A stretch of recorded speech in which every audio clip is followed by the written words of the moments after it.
자, 여러분 안녕하세요. ERP 정보관리사를 담당하고 있는 유슬기입니다. 자, 우리 에듀윌에서 여러분들 매 회차마다 이 기출문제 풀이를 진행하고 있는 거 모두 다 아시죠? 자, 이제 유튜브용으로도 여러분들께 만나뵙게 되었는데요. 자, 여러분들 시험 문제 먼저 풀어보셨나요?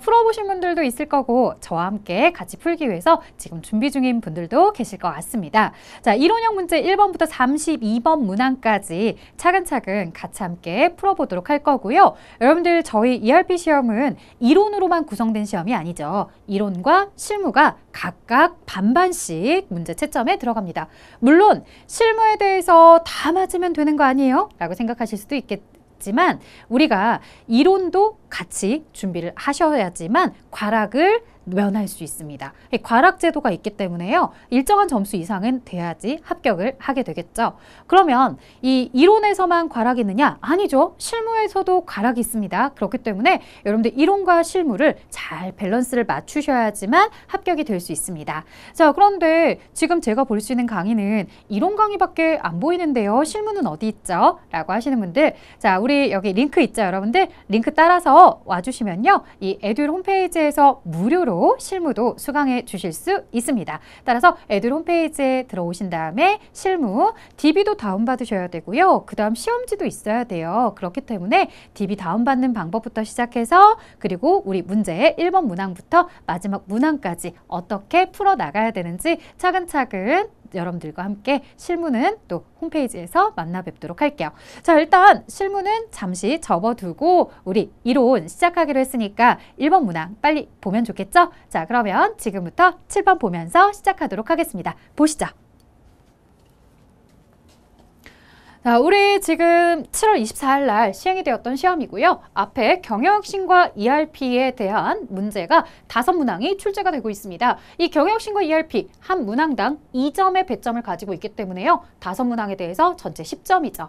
자, 10점 무시해도 좋다라고 생각하실 수도 있지만 사실 무시하시면 안 됩니다, 여러분들. 이 10점을 정확하게 잘 다지기를 하셔야지만 물류에서 주관식이나 이런 것들을 삐끗해서 내가 조금은 실수를 한다 하더라도 안정적으로 합격을 하실 수가 있습니다. 자, 그러면 경영혁신과 ERP 1번 문항부터 이제 ERP 도입 의의부터 시작을 할 텐데 이 경영혁신과 ERP에 대해서는 강의를 내가 들어야 되느냐라고 하실 때 자, 꼭 듣지 않으시고요. 교재를 통해서 독학을 하셔도 좋습니다. 모든 문제에 대해서 어려움 없이 본문의 이론을 보시고 문제가 잘 풀리고 있다고 한다면 강의를 굳이 보진 않으셔도 돼요. 자, 하지만 용어도 너무 어렵고 내가 무엇을 기억해야 되는지 포인트 잡기도 어렵더라. 나 지금 이렇게 책만 1시간째 펴놓고 아무것도 진행하지 못하고 있더라 라고 하시는 분들은요. 여러분들 회원 가입하시면 에듀윌에서 무료로 ERP 정보관리사에 대해서 요 경영혁신과 ERP 전체 3회차 강의로 되어 있습니다. 무료로 수강하실 수 있으니까요. 반드시 그 3회차의 강의를 반드시 듣고 여러분들이 시험장에 가시면 좋겠어요. 자, 그러면 내가 일단 그 강의를 먼저 듣기 전에 이거 들어도 될까요? 라고 하시는데요. 네, 같이 들어주세요. 들어주시고요. 지금 여러분들이 보고 있는 이 문제는요. 지금 이게 7월달 시험인데요. 9월에도 똑같이 나올 수 있고요. 혹 12월이나 그 다음 연도에 여러분들이 시험을 응시하신다 하더라도 이 내용은 반드시 동일하게 내가 또 마주할 수 있는 문제이기 때문에 지금 나오는 5문항에 대해서도 반드시 잘 기억을 해주시면 좋겠습니다. 자, 시작해 보도록 할게요. 다음은 ERP 도입의 의의를 설명한 거고요. 가장 적절하지 않은 설명은 다음 중 무엇입니까? 라고 물어봅니다. 자, 기업의 프로세스를 재검토해서 비즈니스 프로세스를 번역시킨다. 라고 해서 우리가 기존에 하고 있던 업무의 프로세스가 있을 거예요. 근데 사실 나는 그게 가장 최선이라고 생각했지만 좀 더 혁신적으로, 좀 더 효율적인 프로세스가 있을 수 있다는 거죠. 그런 걸 어떻게 발견하게 되는 거예요? ERP를 도입하면서 ERP의 프로세스대로 따라가다 보니까 아, 이게 더 편하네. 이게 중복 작업도 없이 훨씬 더 좋은 것 같아. 라고 하는 그런 프로세스를 도입하면서 새롭게 태어날 수 있는 거죠. 자, 공급 세설의 단축, 리드타임의 감소, 재고 비용의 절감 등을 이룩한다. 아무래도 무언가 새로운 시스템을 도입한다라고 한다면 시간과 비용적인 측면에서 많이 줄여야지만 그것을 도입할 의미가 있는 거겠죠? 이렇게 단축, 감소, 절감 이런 단어들은 모두 다 올바른 표현입니다. 기업의 입장에서 ERP 도입을 통해서 업무 프로세스를 개선함으로써 업무의 비효율을 줄일 수 있다. 앞에서도 프로세스를 변형시킨다라고 했지만요. 그 프로세스를 변형시키는 이유가 뭐 때문이라는 거예요. 이렇게 개선하기 위해서. 그래서 개선을 해서 비효율성을 줄이고자 우리가 ERP를 도입하는 거죠. 그럼 1번부터 3번까지는 모두 다 맞는 표현이니까 4번이 틀렸을 텐데 어디가 틀렸느냐? 전반적인 업무 프로세스를 각각 개별 체계로 구분하여 자, 우리요. 개별 없습니다. 우리요. 통합이라는 단어가 ERP에서는 굉장히 중요하게 작용을 합니다. 그래서 개별적이다, 업무별이다 이러면 틀려요. 모두 다 통합 체계로 구분해서 관리하기 위해 ERP를 도입하는 겁니다. 그래서 각각의 부서들이 다 나누어져 있지만 그들을 한꺼번에 통합해서 통제할 수 있는 거죠. ERP 시스템 구축 절차 중 구현 단계에서 수행할 내용으로 가장 적절하지 않은 것은 자, 우리는요. 분석, 설계, 구축, 구현 이렇게 갑니다. 이 중에 가장 마지막 단계인 구현 단계에 대해서 물어보고 있습니다. 자, 시스템이 잘 돌아가고 있는지, 어떤지, 우리 회사랑 잘 맞는지 평가를 한다거나 시범 가동을 한다거나 데이터에 대한 전환을 하는 것은 모두 다 구현할 때 하는 거고요. 커스터마이징이다 라는 단어를 기억해 주셔야 될 텐데 커스터마이징은 주문 제작하다라고 하는 거죠. 그래서 설계하는 과정에서 내 회사에 맞는 부분에 대해서 제작을 하는 과정을 이야기합니다. 따라서 3번의 커스터마이징은 설계 단계이다. 자, 다음 중 ERP 도입의 성공 요인이라 볼 수 없는 것 물어봅니다. 자, ERP 도입을 성공하기 위해서는 사전의 준비를 당연히 철저하게 진행하셔야 되겠고요. 그 다음에 단기간의 효과 위주로 구현하면 안 되죠. 장기간 지속 가능성을 보고서 우리가 계속해서 구현을 할 수 있어야 됩니다. 최고의 경영진을 프로젝트에서 배제하지 않습니다. 모든 전 사원이 다 참여할 수 있도록 하고요. 경영진의 확고한 의지가 있어야지만 ERP 도입에 성공을 할 수가 있는 겁니다. 경영진이 이렇게 저렇게 자꾸 의견이 흔들려서도 안 되고요. 일부를 배제하고 나면 그 배제된 사람은 ERP 시스템을 사용하지 않음으로써 우리가 비효율을 만들게 됩니다. 따라서 모두 다 전사적으로 이 ERP 시스템을 통해서 의사결정이나 이런 것들이 이루어질 수 있게끔 도와야 되겠죠. 자, 그렇다면 2번이 정답. 현재의 업무 방식을 그대로 고수한다? 아니라고요. 새로운 프로세스가 있다면 그런 프로세스를 변혁하도록 우리가 새롭게 나아가도록 하셔야지 현재 있는 업무 방식, 내가 가지고 있는 방식이 제일 좋은 거야. 이렇게 우겨서는 곤란하다라는 거죠. 그래서 ERP 도입하고서 성공을 하려면 현재의 업무 방식을 고집하지 말고요. 우리가 잘 그 변혁하는 방식으로 가주셔야 됩니다. 여기서 조심할 점. 현재의 업무 방식을 그대로 고수한다는 틀렸습니다. 라고 했더니 이제 나중에 그런 지문을 보게 됩니다. 현업을 중심으로 개발한다.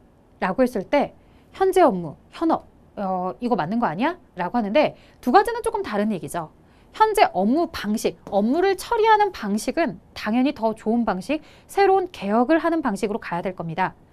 근데 현재 우리 회사가 하고 있는 업종, 나의 업무 상태나 이런 종류들에 대해서는 당연히 내가 그 업종에 맞춰야 되죠. 내가 제조업을 하고 있어. 나 아직 유통업이나 서비스업을 하는 건 아니야. 그러면 제조업에 맞춰서 현재 가지고 있는 업무의 성격에 맞춰서 프로그램을 도입해야지 아직 하지도 않는 유통이나 서비스업으로 할 수는 없는 거죠. 그런 것들을 잘 구분해서 대답해 주셔야 돼요. 자, 그래서 현재의 업무 방식을 그대로 고집하면 안 된다. 비즈니스 프로세스를 혁신할 수 있도록 해야 된다. 자, 다음 중 이 비즈니스 지원 시스템을 구성하는데 단위 시스템에 해당하지 않는 것 이렇게 물어봤고요. 지금 성과 측정 관리다 라고 나와 있는데요. 이 성과 측정 관리 BSC는요. 우리가 이 비즈니스가 아니죠. 이 비즈니스 아니고요. 전략적 기업 경영에 대한 SCM에 대한 SCM이 아니라 우리 SCM 아니고 SEM에 대한 내용이죠. 그래서 성과 측정 관리가 틀렸습니다. 나머지는 이 비즈니스에 대해서 전자상거래다, 그 다음에 DSS 의사결정 지원 시스템, 그 다음 CRM 이런 것들은 모두 다 이 비즈니스 지원 시스템 맞습니다. 자, ERP에 대한 설명으로 적절하지 않은 것, 프로세스 중심의 업무 처리 방식, 개방성, 확장성, 유연성, 의사결정 방식은 버턴업 방식이다. 경영혁신 수단으로 사용이 된다. 라고 되어 있는데 우리는요. 과거에 사용하던 경영정보 시스템을 이야기하는 MIS와 그 다음 전사적 자원관리를 이야기하는 ERP 두 가지의 차이를 보도록 하고 있습니다. 의사결정을 하는 데 있어서 아래에서 의사를 결정하고 나서 결제를 올려서 승인하고 결제를 올리고 이렇게 아래에서 올라가는 버튼업 방식은 MIS고요. ERP는 탑다운 방식이다 라고 해서 위에서 의사결정을 하고 그런 내용들을 서로 진행을 하는 방식입니다. 그래서 이 ERP다 라고 하면 탑다운 방식으로 가게 된다 라고 이야기하셔야 됩니다. 자, 수요 예측에 대해서 이제 물류에 대한 문제가 나오고 있는데요. 지금부터 출제되는 객관식 문제들은 모두 다 3점이고요. 지금부터 보시게 되는 문제, 주관식은 4점입니다. 그러니까 여러분들 잘 조심해서 풀어주시는 게 주관식 포기하시면 안 된다는 거죠. 수요 예측에 대한 설명으로 가장 적절하진 것은 자, 우리는 수요에 대해서 잠재 수요와 유효 수요 두 가지를 모두 다 수요로 보고 있는데요. 구매 능력이 갖추어지지 않아 아직 소비로 결부되지 못한 거. 나 그 명품 가방 사고 싶어. 나 그 외제차 사고 싶어. 이러한 욕구들, 이런 것들은 모두 다 잠재 수요로 보는 거고요. 그 다음에 기존 상품이나 서비스 예측은 새로운 상품이나 서비스 예측보다 일반적으로 적중률이 높다. 아무래도 기존에 계속해서 팔고 있던 물건은 보통 판매되는 그 수량이나 이런 데이터들이 있기 때문에 과거의 데이터를 기준으로 내가 수요를 예측하시면 되는데요. 신상이 나왔어요. 신상은 시장의 반응에 따라서 갑자기 반응이 확 좋아질 수도 있고요. 나는 반응이 좋을 거라고 생각했는데 영 반응 없이 사라져버릴 수도 있는 거죠. 자, 우리가 뭐 허니버터칩이다 이런 것들을 만들었을 때 시장에서 어떤 반응이 나올지 몰라서 이렇게 대박이 터질지 모르고 우리가 공장 시설에 대해서 많이 키우지 않은 상태에서 허니버터칩을 만들게 되었더라는 거죠. 갑작스럽게 수요가 증가하면서 나중에 결국에 공장을 증설해야 되는 상황까지 오는 거죠. 미리 예측을 할 수 있었다면 참 좋았을 텐데. 자, 신상은 이래요. 그래서 제가 최근에 뭐도 봤었냐면 최근이라고 하기는 어렵지만 예전에 이제 뭐 파맛으로 만든 뭐 시리얼이 있었어요. 그래서 사람들이 쟤는 왜 만든 거야? 쟤는 무슨 맛이야? 이렇게 얘기했는데 아마 개발하신 분들은 그게 굉장히 맛있을 것처럼 생각이 되었나 봐요. 근데 그런 새로운 상품들을 만약에 내가 수요가 어느 정도일지 모르고 대량으로 엄청나게 많이 생산을 해버렸다면 재고가 엄청 쌓이게 되겠죠. 그래서 기존의 상품들은 어느 정도 판매가 되는지를 알 수 있지만 신상에 대해서는 이렇게 극과 극으로 나눠질 수도 있기 때문에 우리가 새로운 상품에 대해서는 수요를 예측하는 게 쉽지 않더라는 거죠. 그러다 보니까 예측 오차가 커질 수밖에 없어요. 예측 오차의 발생 확률은 예측하는 기간의 길이에 비례해서 낮아진다? 자, 오차 확률은 여러분들 아무래도 내일 몇 개가 팔릴까?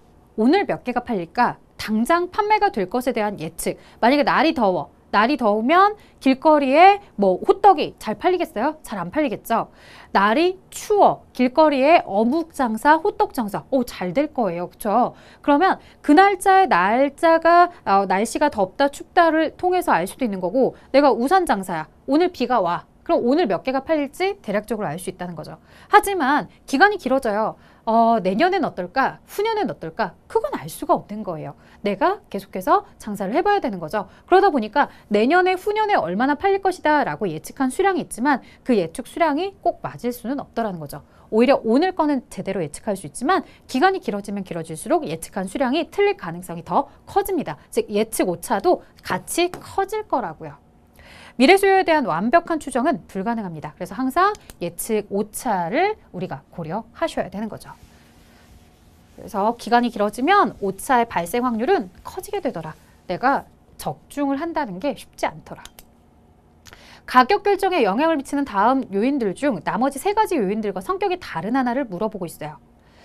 자, 가격의 탄력성. 내가 가격을 올렸을 때 사람들이 지금 시장에서 내 물건을 사줄지 안 사줄지 이런 탄력성, 그 다음 손익분기점이다 라고 한다면 내가 수익과 그 다음 매출의 비용, 즉 변동비, 고정비를 고려했을 때 몇 개를 팔아야 되는지, 대체품의 가격, 즉 내 회사 제품을 선택하지 않았을 때 내 회사 제품이 10,000원짜리인데 내 회사 제품이 만약에 시장에 나오지 않는다라고 한다면 다른 대체품을 선택할 것이다. 즉 내가 버터를 판매하고 있는데 버터가 10,000원짜리야. 근데 버터가 만약에 떨어지면 혹은 버터가 너무 비싸지거나 그런다면 사람들은 마가린을 선택할 거야. 마가린의 가격이 얼마지? 굉장히 저렴하더라. 이렇게 볼 수도 있고 굉장히 비싸더라. 이런 대체품의 가격에 따라서도 달라질 수 있겠죠. 그 다음 세금. 내가 지금 현재 물건을 얼마에 매출하면 얼마만큼 세금을 내게 될 것인지 이런 세금에 대해서도 고려를 해야지만 내 가격이 나오겠죠. 자, 예를 들어서 뭐 하나당 1,000원까지는 세금을 받지 않아요. 근데 하나당 2,000원, 1,100원부터는 세금을 받을 거예요. 라고 한다면 에이, 차라리 1,100원에 팔고 세금을 내느니 1,000원에 팔고서 세금 안 내는 게 낫겠어. 뭐 이렇게 생각할 수도 있는 거잖아요. 그러니까 그런 세금 제도도 내 회사 물건의 가격의 결정에 영향을 미치게 되더라는 거죠. 자, 그러면 이 가격에 영향을 미치는 것들을 가지고서 우리가 지금 여러분들 설명을 들으면서 아셨는지 모르겠지만 외부적인 요인과 내부적인 요인으로 나눠줄 수 있다는 거예요. 외부적인 요인이다 라고 했을 때 이 가격에 대해서 외부에서 지금 어떤 영향들로 인해서 내가 가격을 10,000원으로 정한 거야. 외부의 여러 가지 요인을 봤더니 내 제품이 15,000원까지 되었어 라고 하는 거고, 내부적으로 볼 때는 내가 그 물건을 만들 때 원가가 얼마나 들었어. 그래서 그 원가에 일정 이익을 더했더니 판매 가격이 나오더라. 그래야 내가 손해를 보지 않는 상태가 되더라. 그래서 손실도 이익도 없는 제로 상태가 되더라. 그래서 나는 거기에 이익을 더 붙여야지만, 얼마의 이익을 붙여야지만 내가 이익을 보는 상황이 오더라 라는 거죠. 자, 가격의 탄력성이나 즉 내가 100원을 올렸을 때 외부에서 내 물건을 사줄지 안 사줄지에 대한 이런 고민들, 나 말고 내 회사 제품 이외의 대체품의 가격, 그 다음 나 말고 정부가 나에게 세금을 부과하는 거, 이런 거 모두 다 외부적인 요인이죠. 손익분기점, 내 회사의 제조 원가, 내가 물건을 얼마나 제작하는지에 따라서 그에 대한 가격이나 이런 것들이 달라지게 되는 거, 이런 것들이 이제 내부적인 요인입니다. 자, 그 다음 계속해서 보도록 할게요. 다음 중 경쟁 환경 하에서 적정한 이익을 추구하면서 가격을 유지하기 위한 가격 유지 정책 중 비가격 경쟁에 의한 방법에 해당하지 않는 것을 물어봤어요. 그러면 가격에 대해서 이제 가격 유지를 하기 위해서 한다고 할 때 이 가격적인 거 경쟁에 없이 한다? 라고 하는 거 뭐예요? 가격에 대해서 자, 제일 첫 번째, 차별화된 상품으로 틈새 시장을 공략하래요. 다른 사람들은 보라색의 물건을 생산하지 않았지만 내가 보라색의 물건들을 생산함으로 인해서 우리 회사 제품을 꾸준하게 판매량이 나올 수 있게끔 한다거나, 아니면 강력하게 광고를 하는 거죠. 물건 가격은 계속해서 3,000원이야. 전에도 3,000원이었고 지금도 3,000원이야. 근데 자꾸 3,000원에 대한 물건값이 비싸다고 느껴지거나 사람들이 내 회사 물건을 자꾸 안 사려고 하는 것 같아. 그럴 때는 우리 회사 제품은 이런 이미지를 가지고 있어요. 이런 효능을 가지고 있어요. 라고 하면서 광고를 하게 되면 3,000원이라는 가격을 할인하지 않고서도 계속해서 그 가격에 판매가 가능하겠죠. 그 다음 고객 수요에 맞춘 새로운 제품의 개발을 해주는 거죠. 그래서 기존에 나와 있었던 것은 방수가 되지 않았지만 새롭게 방수 기능을 넣는다거나, 아니면 불빛이 들어오지 않았지만 불빛이 들어오게 한다거나, 이런 식으로 조금씩 업그레이드를 시킬 뿐이지 그들에 대해서 가격을 낮추지는 않는 거예요. 그래서 기존에 나왔던 물건도 3,000원, 지금 물건도 3,000원이다. 다만 이제 계속해서 꾸준하게 고객들이 사게 하기 위해서 여기에 추가적인 옵션이나 이런 것들 업그레이드를 통해서 계속해서 가격을 떨어뜨리지 않고 그 가격에 물건이 판매되도록 한다는 거죠. 자, 그렇다면 요 2, 3, 4번까지는 비가격 경쟁인데요. 나머지 리베이트. 리베이트라는 건 뭐예요? 리베이트에 대해서는 여러분들 우리 회사가 물건에 대해서 자, 약국이나 이런 거 많이들 이제 여러분들이 생각을 해보실 수 있다라고 했는데, 자, 여러 제약회사의 두통약들이 있어요. 그 두통약들 중에서 어떤 제약회사의 두통약을 이렇게 약사분이 권해줄 거냐라고 했을 때 지금 영업을 굉장히 잘하는 A 제약사가 있다라는 거죠. A 제약사는 약사에게 이렇게 제안을 합니다. 내 회사 약을 많이 팔아주시면, 뭐 예를 들어서 100개를 팔아주면 100개당 얼마씩 단위로 끊어서 제가 이 판매하고 나서 얻은 수익의 일정 부분 얼마만큼은 다시 약사님께 드릴게요 라고 하는 거죠. 그래서 약사가 약을 팔아줘서 내가 매출을 1,000만 원 올리게 되었다. 그 1,000만 원 중에서 100만 원은 약사에게 다시 되돌려주는 이런 리베이트 방식도 있다는 거예요. 하지만 이 리베이트 방식은 뭐가 아니라는 거죠. 비가격 경쟁에 의한 방식은 아니라는 거죠. 그래서 나머지가 비가격 경쟁에 의한 방식이었습니다. 자, 그 다음 순운전자본은 단기간 상환에 대해서 고려하는 일이 없이 운용할 수 있는 자본으로 기업 자금 관리 측면에서 매우 중요하죠. 여신한도액이 순운전자본보다 많아지는 경우 순운전자본 확보를 하기 위한 방법, 자, 쉽게 말하면요. 뭐 여신한도가 에듀윌 유료 회원만의 남다른 서비스.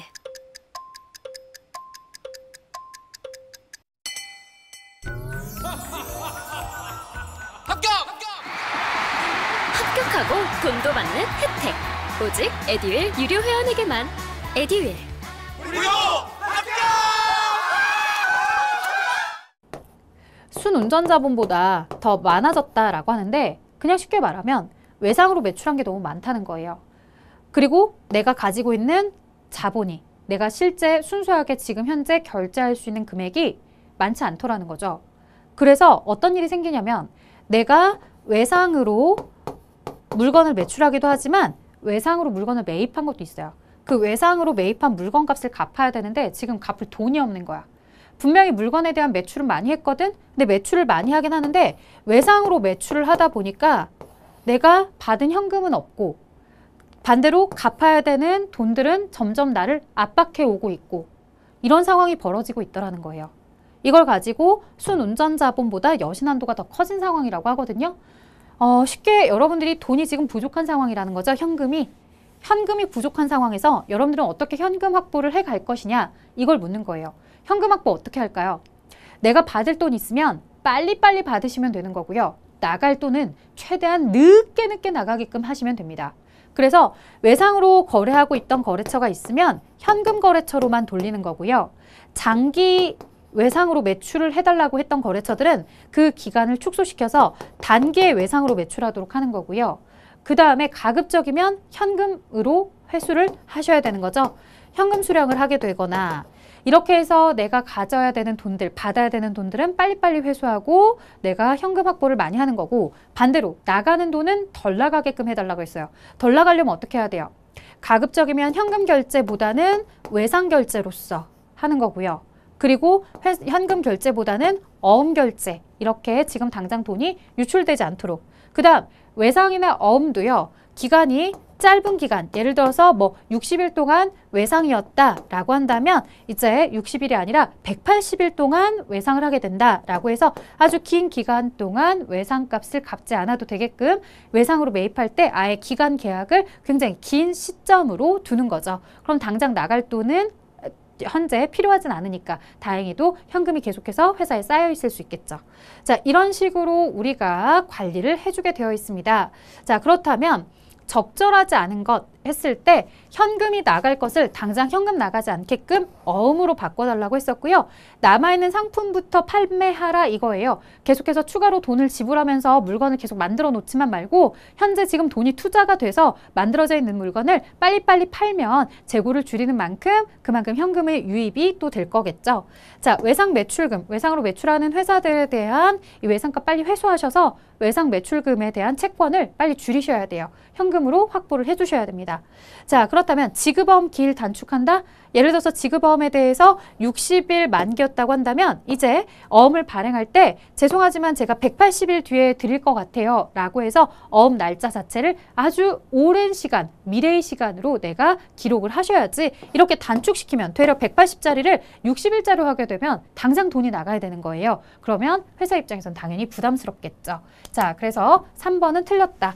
만약에 3번도 올바른 지문으로 고치고 싶다고 한다면 지급 어음 기일을 좀 늘려라, 증가시켜라 이렇게 이야기해야 되겠죠. 자, KPC 상사는 월말 마감 차월 회수 공식. 자, 우리가 일반적인 경우도 있지만 이렇게 월말 마감 차월 회수의 방식도 있어요. 이걸 보고서 이번 회차가 좀 어려웠어라고 여러분들이 판단하시는 분들도 있을 텐데 사실 이거 그렇게 어렵게 나오는 거 아니에요. 이 문제가 어렵게 나올 때는 주관식으로 나올 수도 있습니다. 자, 월말 마감 차월 회수라고요. 그러면 이 정도는 그래도 공식을 기억하셨으면 좋겠어요. 자, 일반적인 경우라고 한다면요. 지금 현재 5월에 외상매출금 회수액을 물어봤다. 그러면 5월 회수를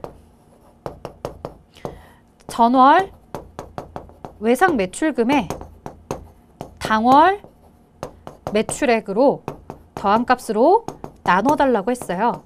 그래서 5월에 회수하는 부분은 4월달 외상 매출금에 5월달 매출액을 더한 값 그거에 대해서 이제 정말로 회수해야 되는 금액 이렇게 보자고 했거든요.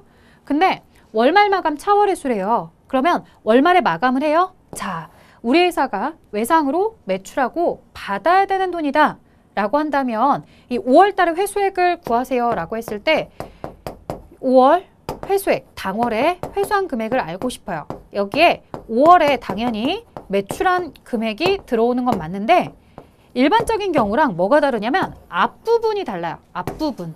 이 앞부분이 이 월말 마감 차월 회수라는 것은 월에 마감을 하고 회수를 다음 달부터 하게 되는 거예요. 그러다 보니까 이 4월 달에 외상으로 매출한 것에 대해서는 그 다음 달 회수를 하고 있는 내용으로 집계가 돼요. 그럼 실질적인 외상 매출금은 무엇이냐라고 했을 때 전전월. 그래서 4월 달 전월이 아닌 3월 말까지도 아직 회수하지 못한 외상값이 얼마냐. 이게 진짜 회사가 받아야 되는데 아직도 회수되지 않은 돈으로 집계되는 내용입니다. 자, 그러면 3월 말 외상 매출금 잔액은 3억이었어요. 그 다음에 지금 5월 달 매출액은 5억 원이래요. 질문은 당월 5월의 회수액이에요. 이렇게 해서 계산하면 25%가 나온대요. 곱하기 100 하면 25%겠죠? 즉 곱하기 100이 없으면 이렇게 0.25가 나온대요.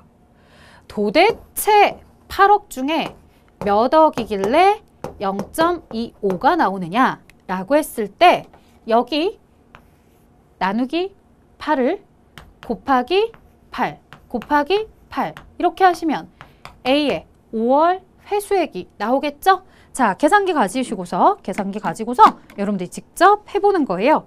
8 곱하기 0.25 하시면 2가 나와요. 아, 2억이구나. 전체 8억 중에 2억 원이 5월 달에 회수한 금액이구나 라고 알 수 있는 거죠. 자, 그래서 2억 원이 정답이었습니다. 회사가 받아야 되는 외상값에 대해서 전전월 말 외상 매출금 잔액 3억 원에 당월에 매출한 5억 원 두 개 합치니까 8억이다. 8억 중에 당기에 회수한 게 당월에 회수한 게 2억 원이었다. 그래서 회수율이 25%가 나온 거라는 거죠. 자, 다음 보기에 설명된 특성을 갖는 수요 판매 예측에 있어서 정성적 방법. 자, 여러분들 정성적 방법은 사실 뭐 패널 동의법이다, 시장 분석법이다 여러 가지 많이 있지만 우리가 기억할 정성적 방법은 딱 하나밖에 없어요. 정량적 방법은 이동평균법, 지수평활법, 뭐 회귀분석 이런 통계적인 방식을 가지고 정량적 분석이라고 하는 거고 정량적 방법이라고 하는 거고 정성적 방법은 말 그대로 주관적인 판단이죠. 주관적인 판단에서 여러분들이 기억할 거 델파이 분석법밖에 없거든요. 델파이 분석이 뭐예요? 델파이 분석은 지금 여러 전문가들에게 내가 우편을 보냅니다. 우리 회사가 이런 신상이 있는데 이런 신상에 대해서 당신은 이게 시장에 나온다면 어느 정도 판매가 될 것 같아요? 의견을 써주세요 라고 하죠. 그래서 모두에게 이렇게 의견을 묻고요. 그들의 의견이 다시 리턴해서 오면 그 리턴된 의견들을 다시 한번 취합을 합니다. 취합을 하고서 다른 사람들은 이런 의견을 주셨고 이렇게 의견이 나왔는데 다시 한번 여쭙겠습니다. 우리 회사가 이런 물건을 만들고 있는데 이 물건이 나오면 어느 정도 판매가 될 것으로 수요를 예측하십니까? 라고 다시 한번 묻습니다. 이렇게 핑퐁 왔다 갔다 하면서 이제 의견이 어느 정도 한 가지로 수렴이 된다라는 거죠. 그러면 그 수렴된 걸 가지고서 수요를 예측하는 방식. 그게 바로 델파이 분석법이고요. 그런 내용들에 대해서 이렇게 설명하고 있습니다. 판매 예측에 대한 전문가들의 예측치가 하나로 수렴이 될 때까지 의견 조사를 계속해서 반복하는 거고요. 판매 예측을 위한 질문지를 작성해서 전문가 예측치를 조사하고 있고 다른 전문가들의 예측치와 자신의 예측치를 서로 비교하게 전달을 해주는 거죠. 자, 수익성 지표를 활용하여 제품 A에 대한 목표 매출액 결정하고자 합니다. 예측자를 이용해서 손익분기점의 매출액을 산출하세요 라고 나와 있어요. 이거는 손익분기점의 판매량, 손익분기점의 매출액 늘 물어요. 늘 묻는 거라 여러분들이 꼭 기억을 하셨으면 하는데요. 자, 손익분기점, 손실도 이익도 나지 않는 그 제로 시점을 이야기합니다. 그럼 제로 시점을 커버하기 위해서는요. 지금 단위당 판매가가 나오고 있고요. 단위당 변동비가 나오고 있어요. 그 얘기는요. 하나씩 물건을 팔 때마다 4,000원의 제작 비용이 들어가고 있고 그 제작 비용에 대해서 4,000원을 들여서 내가 하나를 팔면 10,000원을 받을 수 있다는 건 실제로 하나를 팔 때마다 6,000원의 이익을 남길 수 있다는 얘기예요. 한 개당 6,000원의 이익을 남기는데 문제는 이 회사에 이 물건을 제조할 때 들어가는 비용이 변동비만 있는 것이 아니라 고정비 성격도 있더라는 거죠. 이 고정비는 내가 생산을 많이 하든 적게 하든 상관없이 늘 일정하게 발생하는 비용입니다. 따라서 3천만 원에다가 요 한 개당 팔았을 때 이익인 6,000원 공원 이익을 단위당 공원 이익을 나누어 주시면 자, 3천만 원 나누기 6,000원이다 라고 해서 나눴더니 5,000개가 나와요. 여러분 이 5,000개는 손익분기점에서의 판매량입니다. 량. 단위당 공원이익은 요 양을 나타내는 거예요. 한 개씩 팔았을 때 이 5,000개까지는 팔아야 회사가 변동비랑 고정비를 커버할 수 있는 제로 지점이구나. 근데 문제는 매출액을 물어줬잖아요. 그럼 어떻게 하시면 돼요? 손익분기점 판매량 5,000개 곱하기 10,000원 이렇게 하시면 5천만 원. 정답은 원단이다 라고 한다면 지금 현재 단위가 원단이다 라고 나왔는데 이거 좀 뭐 말을 이렇게 해줬어야 되겠죠. 10,000원 단위. 그래서 5천만 원이다 이렇게 대답을 해주시면 됩니다. 그 다음에 좀 더 볼까요? 이거 사실 저는 단위당 공원 이익으로 했지만 이걸 이렇게 할 수도 있죠. 전체 단위당 판매 가격 10,000원 중에 공원 이익이 차지하는 거 60% 공원 이익률이죠. 그래서 3천만 원 나누기 공원 이익률 이렇게 계산할 수도 있습니다. 그래서 3천만 원 나누기 0.6이다 라고 하면 5천만 원이 나오는 거죠. 그래서 5천만 원 이렇게 공원 이익률로서 계산해도 됩니다.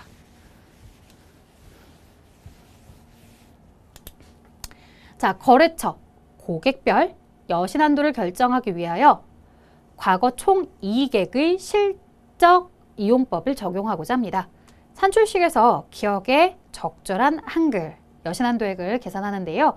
자, 과거 3년간의 회수 누계액도 있겠지만 과거 3년 동안에 이 외상값 잔액이라는 건 과거 3년 동안에 얼마나 매출을 했고 그 매출한 것 중에서 외상값 아직 받지 못한 걸 제외한 순수하게 회수한 금액을 가지고서 내가 여신한도를 결정하겠다는 거거든요. 그래서 전체 매출액, 총 매출액을 이야기합니다. 그래서 총 매출액이라고 쓰셔도 정답이고 매출액이라고 써도 정답이죠. 이거는 뭐 공식을 외우고 가신 분들이라면 어렵지 않게 답을 체크할 수 있었고요. 공식을 외우지 못해도 관련된 기출문제들을 많이 풀어보신 분들은 이미 나왔던 문제이기 때문에 총 매출액이라고 매출액 답을 잘 쓰실 것 같습니다. 자, 공급사슬의 상류로 올라갈수록 수요의 변동폭이 증폭되어 나타나는 현상인 채찍 효과의 원인이 아닌 것. 자, 채찍 효과. 여러분들 어떻게 떠오르세요? 저는 채찍 효과다라고 하면 이렇게 떠올라요. 자, 이 채찍 효과가 어디서 나왔대요? 우리가 소에게 채찍으로 찰싹 이렇게 작은 자극을 주었지만 그 소는 굉장히 크게 널뛰고 있더라는 거죠. 자, 이렇게 굉장히 크게 널뛰게 되는 상황에 대해서 우리가 보면서 이걸 우리 물류에는 어떻게 반영을 하게 되냐면 고객이 하나만 주문을 하고 갔는데 소매업자는 2개를 주문하고 그 다음 도매업자는 4개를 주문하고 결국 공장은 10개를 준비하고 있더라. 이런 얘기들을 하면서 이런 게 바로 채찍 효과지라고 해요. 이런 채찍 효과는 왜 나타나는 거야? 라고 했을 때 만약 소비자가 하나만 주문하고 갔다는 정보들을 소매업자뿐만 아니라 도매업자 공장까지 모두 다 알고 있었다면 과도하게 많은 걸 준비하지 않을 거야. 즉 정보의 흐름이 원활하지 않아서 이 소매업자만 정보를 가지고 있어서 이런 채찍 효과가 나타나게 되는 거지. 그 다음에 요 한 개의 물건을 주문하고 가는 주문자가 매번 수요에 대해서 변동을 한다거나 혹은 물건을 준비하는 데 있어서 지금 보니까 가격이 급 싸진 거야. 왠지 요 가격대가 다시 돌아오지 않을 것만 같아. 그래서 가격의 변동이 굉장히 불규칙적으로 많이 있는 상품들은 내가 지금 필요한 양보다 조금 저렴하다라고 생각하는 시점에 과도하게 많은 양을 준비하기도 하더라는 거죠. 자, 이런 내용들을 가지고서 여러분들이 이제 문제를 접근해 주실 텐데요. 무슨 얘기를 조금 더 하고 싶냐면 그럼 이러한 채찍 효과를 우리가 생긴다고 할 때 여기 여러 가지 원인들이 있더라. 주문자가 자주 하나였다가 오후에 와서 또 하나요. 그 다음 다음날 아침에 와서 또 하나요. 이렇게 자꾸 수요에 대해서 예측하거나 하는 양을 자꾸 바꾸게 된다면 굉장히 우리도 불안하니까 더 많은 양을 준비하게 되더라. 그리고 필요한 양보다 과도하게 발주한다라는 표현도 있고요. 고객 공급자와 실시간 정보를 공유한다? 여러분들, 저기 고객이 물건을 한 개 주문하고 왔고요. 소매업자가 한 개 주문을 받았다라는 걸 우리 모두 도매업, 소매업, 공장 다 같이 알게 됐어요. 실시간으로 정보를 공유하면서 주문자가 하나만 주문하고 갔다는 걸 알게 되었단 말이야. 그럼 도매업, 소매업자가 과도하게 많이 준비하게 될까요? 그렇지 않겠죠. 원인이 아닌 것, 바로 3번입니다. 채찍 효과에 대해서 이건 원인이라기보다는 채찍 효과를 해소할 수 있는 해결책이 뭐냐라고 했을 때 채찍 효과를 해결하기 위해서 과도하게 많은 양을 준비하는 걸 우리가 피하려면 정보를 이렇게 실시간 공유해야 돼 라고 얘기해 주는 거죠. 자, 가격 변동의 영향 이런 것들도 있습니다. 자, 가격 변동이 자꾸 과도하게 많이 발생하다 보니까 불안해서 더 많이 필요한 양보다 더 많은 걸 준비하게 되더라. 이런 것들은 채찍 효과다. 자, 보기에 해당하는 활동, 출고 지시에 따라 해당 물품을 창고에 보관된 재고에서 골라 꺼낸대요. 픽업하는 거, 피킹. 그래서 출고, 피킹이다. 이렇게 얘기하는 거죠. 자, 물류거점 운영 방식 중에서 보관 기능보다는 원활한 흐름. 초점에 두고 물류센터를 운영하는 방식으로 물류거점의 재고를 보유하지 않고 물류거점이 화물에 대한 환적 기능. 이미 환적 기능이라는 단어를 딱 보자마자 답이 될 수 있는 것은 크로스되어서, 그래서 물건을 싣고 온 자동차가 물건을 내려놓자마자 컨베이어 벨트에서 바로바로 작은 소형 차량에게 물건을 실으면서 창고에는 보관하지 않고 그냥 창고를 통해서 물건이 환적해서 가는 이런 상태. 크로스되어서 가는 상태, 크로스도킹 운영 방식입니다. 크로스도킹은 굉장히 자주 나왔어요. 그래서 환적 기능이라는 표현이나 24시간 이내 이런 단어만 보시면 크로스도킹이다 라고 할 수 있죠. 자, 운송용료 형태 중 다음 보기의 설명에 해당하는 것. 다수의 소량 발송 화주가 단일 화주에게 일괄 운송하거나 다수의 소량 발송 화주가 단일 화주에게 일괄적으로 운송하거나 다수의 화주로부터 집하해서 단일 거래처에게 운송하는 방식. 모두 다 이쪽으로 보이세요 라고 중앙 집중 거점 방식이죠.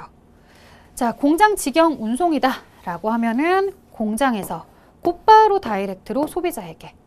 복수 거점 방식이요 라고 한다면 여러 개의 공장에서 여러 개의 물류센터로 이동해서 소비자에게 가는 방식, 이런 것들을 이야기할 수 있겠고, 다단계 거점 방식이다 라고 한다면 공장에서 물류창고에서 창고로 이동한 다음에 소비자로 가는 여러 개의 단계를 거치고 있는 다단계 거점 방식도 있습니다. 자, 재고의 창고 배치 보관 원칙으로 옳지 않은 것. 자, 창고를 잘 쓰려면요, 여러분들 아래 바닥에 물건을 쭉 깔아놓으면 집에서도요 물건을 잔뜩 깔아놓으면 야 복잡하다 답답하다 하죠. 이거 어떻게 해야 돼요? 착착착착 쌓아 올리는 거예요. 내가 책을 집에 쫙 깔아놓지 말고 관련된 책들끼리 이렇게 높이를 잘 맞춰서 높게 쌓아놓으면 바닥에 널브러져 있는 게 없다 보니까 깔끔하다, 정리가 됐다라고 할 수 있겠죠. 자, 그 다음에 이제 회전 대응 원칙 이런 것들도 있고요. 벽면 대면 원칙. 여러분들 창고가 이렇게 있으면 모든 물건들을 이렇게 벽에 다 놓도록 하나요? 우리 마트 가면 그렇게 돼요? 항상 제가 이 창고에 대한 배치는 마트를 생각하세요 라고 얘기하죠. 마트 가면 어떻게 돼요, 여러분들? 마트 가면 이렇게 통로가 있어요. 그래서 우리가 이 통로를 지나가면서 카트를 끌고 다니면서 이쪽에 있는 물건 주워 담고 이쪽에 있는 물건 주워 담고 이쪽도 이렇게 카트 끌고 다니면서 여기 있는 물건 주워 담고 여기 있는 물건 주워 담고 이렇게 하는 거잖아요. 창고를 이렇게 관리해야 효율적이라는 거죠. 그래서 벽면 대면이 아니라 통로 대면 원칙입니다. 통로를 만들어서 우리가 창고를 관리하도록 하고 있습니다. 자, 그 다음에 재고 회전율. 재고 회전율에 대해서 나오는데요. 이게 이렇게이다 라고 하면서 판매량, 재고량이 나와요. 재고회전율은 매출 원가를 평균 재고액으로 나누어서 할 수도 있지만 지금 이 문제처럼 수량을 가지고 할 수도 있는 거죠. 같은 얘기예요. 판매량, 평균 재고 수량. 그러면 평균 수량은 어떻게 구하느냐? 이거 평균 재고액 구할 때랑 똑같아요. 기초 재고 금액에 기말 재고 금액을 더해서 나누기 2 하는 것처럼 기초 재고량에 기말 재고량을 더한 다음에 2로 나눠주시면 되죠. 그럼 평균은 400인가요? 400. 자, 그러면 판매량은 모르겠어. 판매량은 모르겠는데 요걸 400이라는 수량으로 나누었더니 6회가 나오더래요. 곱하기 양쪽에 400, 400 하시면 A 나오겠다. 6, 4, 24. 이렇게. 오케이? 2400.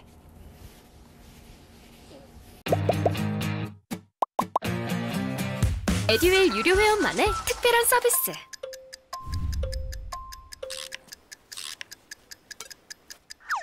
같이 하자.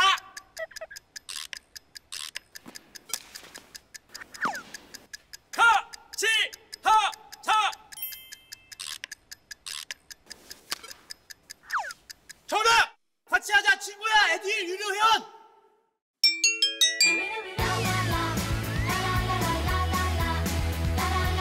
친구 소개하고 현금 받는 혜택. 오직 에듀윌 유료 회원에게만. 에듀윌. 자, 그 다음 재고자산 기록 방법.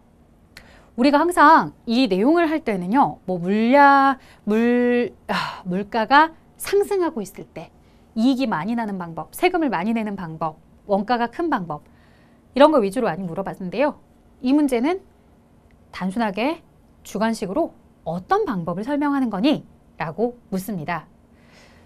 매출원가가 과거의 매입 단가로 결정이 되기 때문에, 즉 과거에 먼저 들어왔던 거, 최신 들어온 거 아니고 오래전에 들어왔던 게 판매가 되었다라고 보는 방식이래요.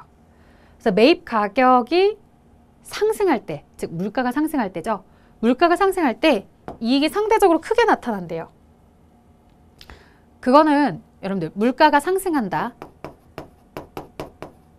이익은 내 머릿속에 플러스는 가나다라 순서대로 선, 이, 총, 후.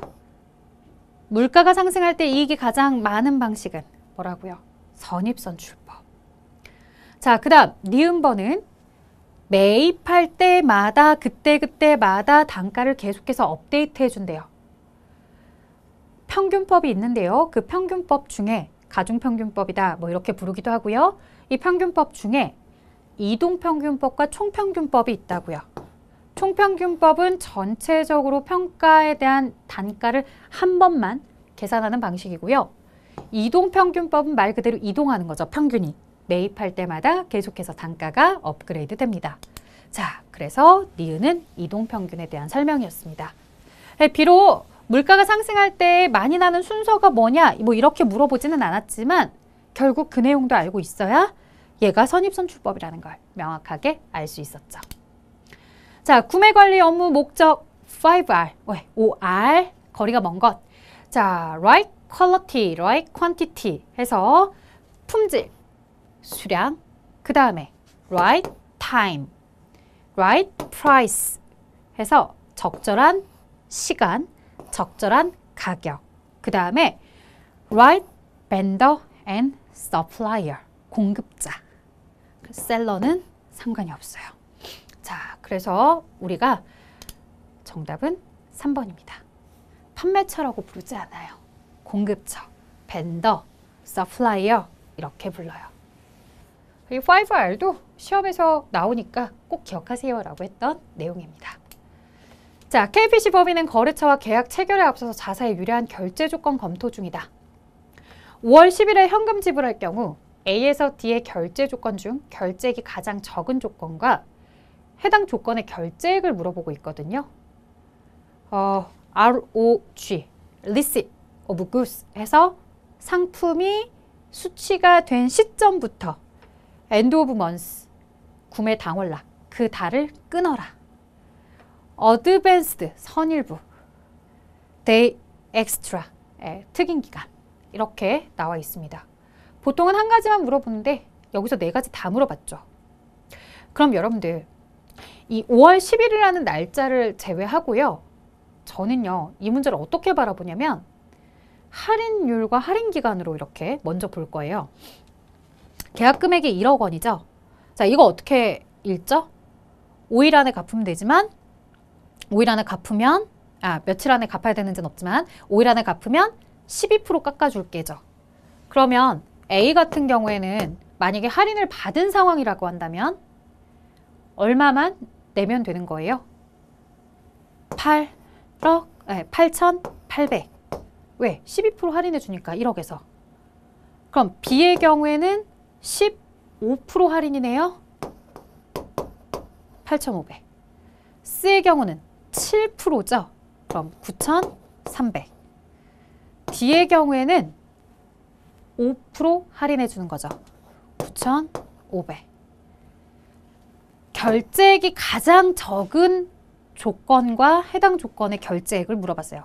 그러면 결제액이 가장 적은 게 누구냐라고 했을 때는 아무래도 할인율이 제일 높은 B가 8,500이 되어야 해요. 그래서 보기를 봤어요. 그랬더니 어머 웬걸? B가 8,500이 아니라 9,200으로 나와 있는 거야. 일단 안 맞는 거죠. 그래서 B는 결제액에서부터 정보가 틀렸어요. 그럼 나머지도 볼게요. 결제액에 대한 정보. A도 틀렸네? B만 틀린 게 아니라 지금 결제액에 대해서 할인율만 보았을 때 딱딱 일치하는 건 C와 D밖에 없는 상황이에요. 그러면 결제 조건 중에서 결제액이 가장 적다라고 했을 때 얘들은 할인을 받지 못했다니까 1억 혹은 할인을 받았다 하더라도 이 금액이 틀린 거잖아. 그럼 이제 1억과 나머지 보기를 비교했을 때 둘 중에 더 작은 금액이 뭐냐라고 하면 아무래도 얘가 당첨이 되겠죠. 하지만 얘도 조건 날짜가 안 되면 탈락되고 D번이 답이 될 수도 있는 거예요. 그래서 찍는다 하더라도 1번과 2번이 아닌 나머지 3번과 4번 중에 답을 찍어야 될 거예요. 자, 정답은 3번이었는데요. 왜 3번이었는지 이제부터 살펴볼게요.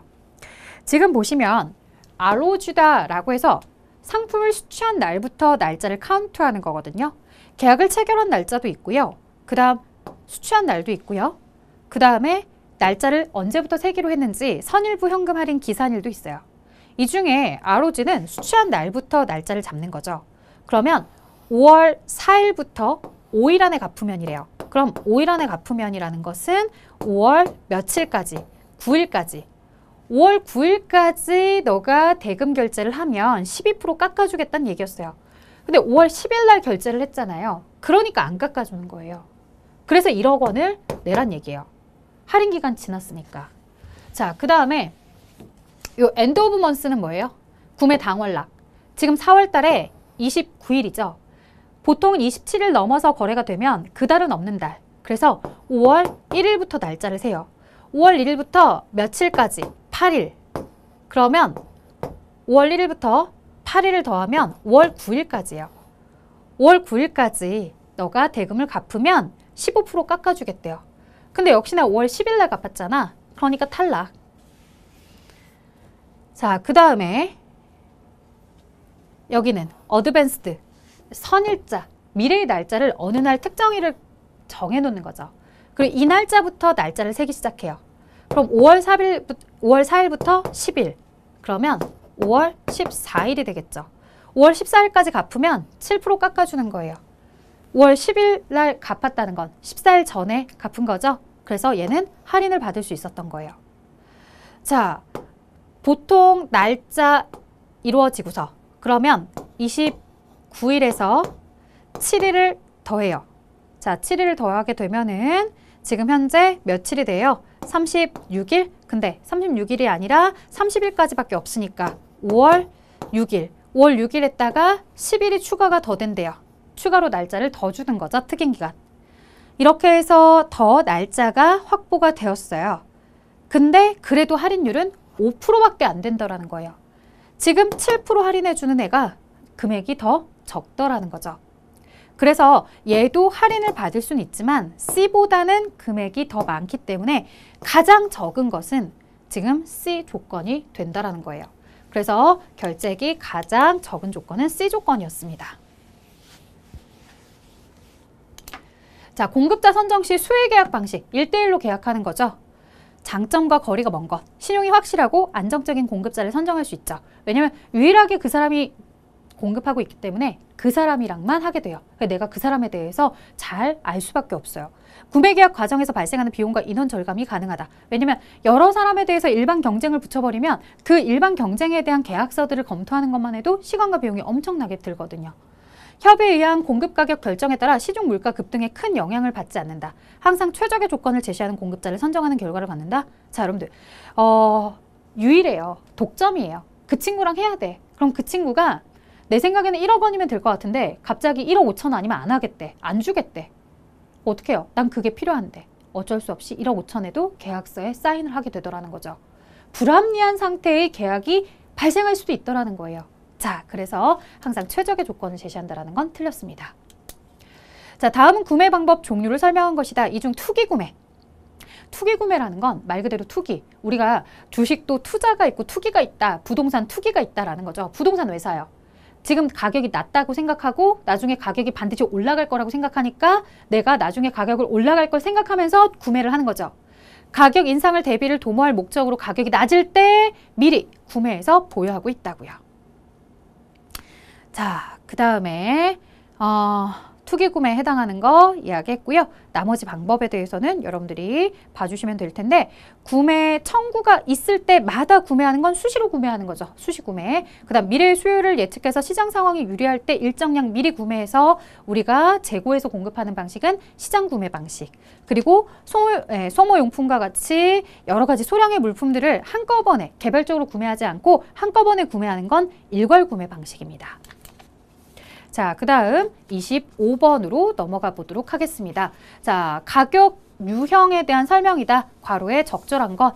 자, 가격에 대해서 지금 현재 보시면 업계의 특수성이나 자, 지역성 등으로 자연히 일정 범위로 정해지는 가격으로 이 예시를 항상 얘기하는 것 같아요. 자동차 업계의 모델 변경 전 판매 가격 등이 대표적이다 라고 이야기하는데 요거 새롭게 고쳐지는 가격, 개정 가격이라고 부릅니다. 그래서 새롭게 연도가 바뀌게 되면 우리가 세법을 개정하는 개정세법이나 이런 것들을 이야기하는 것처럼 가격에 대해서도 개정이 된다라고 해서 뭐 개정 가격이다 이렇게 표현을 해줍니다. 자, 다음 보기에 대한 설명은 공급업체를 선정하기 위한 계약 체결 방법 중 하나, 괄호 안에 들어갈 단어 이렇게 물어보고 있고요. 자, 어떤 경쟁 방식이냐? 구매 담당자가 과거의 신용과 실적 등을 기준으로 공급자로서 일정한 자격을 갖추었다고 인정되는 다수의 특정한 경쟁 참가자에게 경쟁 입찰에 참여하도록 하는 방법. 우리가 앞에서 수의계약도 봤지만요. 수의계약 말고도 일반 경쟁 방식에 대한 계약 방식도 있고요. 그 다음 지명, 특정하게 누구를 지명하는 거, 그리고 자격에 대해서 제한을 두는 제한 가격, 제한 경쟁 방식도 있습니다. 지금 여기서 설명하는 것은 뭘까요, 여러분들? 바로 지명이죠. 일정한 자격을 갖추었다고 인정이 되는 다수의 특정 경쟁 참가자에게만 참여하도록 하는 겁니다. 자, 그 다음에 볼게요. 관세를 부과하기 위한 과세 요건에 포함되지 않는 것. 자, 우리가 관세, 세관을 통과할 때 납부하게 되는 거죠. 일단 기본적으로 물품의 가격, 과세 물건의 가격이 있어야 되겠고요. 그리고 이제 과세 표준과 납세 의무자가 누군지 이런 기본적인 정보들이 있어야 됩니다. 하지만 납부 방식은 뭐 현금으로 납부를 하든 카드를 납부를 하든 그게 중요하지는 않아요. 그래서 정답은 2번. 납부 방식은 관계가 없더라. 자, 그 다음에 무역대금을 결제하는 방식 중 결제대금이 부족한 수입자가 신용장을 발행함으로써, 자, 수입자 입장에서 신용장을 통해서 약정 기간 동안 수입 물품을 매각하고, 그러니까 우리가 물건에 대해서 먼저 받는 거예요. 대금을 먼저 주는 게 아니라 물건을 먼저 받아서 막 팔아. 그리고 팔고서 돈이 얻어지면 그 돈 가진 거 가지고서 신용장에다가 대금을 이제 결제를 해주는 거죠. 그러니까 신용장이 왔다 하더라도 일정 기간이 있는 거예요. 대금 결제를 해야 되는 기간. 그 기한을 미리 정해주고 그 기한 내에 내가 물건을 팔아서 돈을 확보한 다음에 그 신용장에 대금을 치르면 된다라는 거. 바로 기한부 신용장이 되는 겁니다. 얘는 인수인도 조건 방식이니까 아예 신용장이 없는 거예요. 그래서 4번은 절대 답을 체크하실 수 없고요. 일람불이다, 뭐 전대신용장이다 라고 하는데 이 전대신용장 방식은 수입자가 아니라 수출자에게 유리한 방식이에요. 수출자가 대금을 먼저 은행으로부터 대출을 받거나 할 수 있는 거죠. 그래서 내가 주문을 받기는 했는데 그 주문 받은 거에 대해서 물건을 만들어서 보내야 되거든? 근데 내 돈이 없는 거야. 그래서 자재를 못 사는 거예요. 수출자가 자재를 살 수 있게끔 이 전대신용장을 주게 되면은 미리 돈을 대출을 받아서 재료를 사서 그걸 가지고서 물건을 만들 수 있더라는 거죠. 자, 이런 수출자 입장에서의 유리한 방식도 있더라. 하지만 나에게 지금 물어본 것은 수입자 입장에서 좀 기한을 미루는 외상 성격의 신용장을 물어본 거였습니다. 자, KP무역의 김 과장은 킹크랩 수출입 담당으로서 업무를 위해서 항공운송계약에서 화물의 수령 확인, 영수증, 세관신고로서 역할을 하는 서류를 찾고 있습니다. 다음 중 김 과장이 찾는 서류에 해당하는 것은? 이렇게 물어보고 있습니다. 자, 항공에 대해서 보는 거죠. 항공과 관련해서는 당연히 항공 화물운송장이겠죠. 이거는 좀 문제를 잘 모른다 하더라도 금방 유사한 단어를 찾아서 답을 체크하시면 됩니다. 자, 내국신용장과 구매확인서. 내국신용장은 이게 대금에 대해서 지급 보증을 해주느냐, 해주지 않느냐의 가장 큰 차이점을 가지고 있고요. 나머지는 수출로 모두 다 인정을 해주고 있어요. 그래서 실제로 마스터 LC, 원신용장이 아닌 이 원신용장을 가진 사람이 신용장 개설을 의뢰해서 작성하게 된 저런 내국신용장 거래도 앞으로 수출할 물품에 대한 재료를 서로 사고 파는 거기 때문에 이에 대해서 모두 다 영세율 적용이 가능합니다. 불가능이라는 단어가 틀린 거죠. 그래서 수출 실적이 인정되는 만큼 영세율 적용도 가능하더라. 모두 다 개설은 외국한 은행으로 되어 있고요. 자, 추심 방식. 우리가 이제 추심 방식이다라고 하면 DA 방식과 DP 방식이 있어요. DP는 페이먼트. 바로 대금 지불이 있어야지만 우리가 되는 거. DA는 accepted 해서 받았다, 인수했다. 그러면 인수했으니까 그에 대해서 물건을 인도합니다 라고 하는 인수인도 조건. 방식도 있는 거죠. 이렇게 대화를 듣고 나니까 여기에 accepted가 보여요. 그래서 DA 방식이라고요. 정답 인수인도 조건 방식, DA 방식 이렇게 되어 있어요. 문제에서 영어로 쓰세요, 한글로 쓰세요 라고 따로 없었으니까 인수인도 조건 방식으로 써도 되고 DA 방식으로 써도 됩니다. 혹은 인수인도 조건 방식 DA 이렇게 쓰셔도 되겠죠.